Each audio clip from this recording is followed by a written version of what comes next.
Thank you for joining us tonight. I'm Jordan Abbey. A court of appeals has ruled that the First Amendment gives bystanders the right to record law enforcement while they're out in the field working. KOAM's Jalen Banks catches up with some people this new ruling directly impacts. The 10th Circuit Court that oversees both Oklahoma and Kansas assures that people have the First Amendment right to record law enforcement while they are working. This is in light of an incident where a suburban Colorado officer kept a bystander from recording a traffic stop. To me, a lot of those interactions where an officer is either blocking that or they make an arrest like that, a lot of times to me that's the officer not being educated on or trained on how to handle that situation. So, you know, the officers, if they're trained properly and they know, like I said, it's okay to record. His only message to the public is to be courteous and keep what he describes as a safe distance.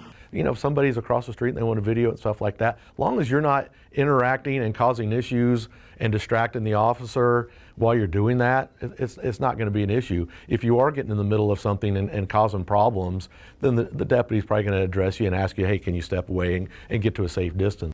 An area journalist finds comfort in knowing his rights are protected. It's nice to have that judicial backing, to know that if something happens, I am backed by the judicial courts and the First Amendment rights.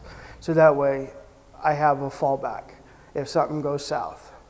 If you get that one cop that wants to just push it further and say no, well, they've got to fight the judicial court and my First Amendment rights.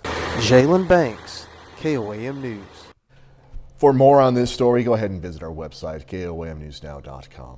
A local organization is making sure Pittsburgh residents are registered to vote ahead of next month's elections. Today is the last day to register in Kansas, so the Women's Alliance for Voter Education was over at Root Coffee House today, helping people register and update their information.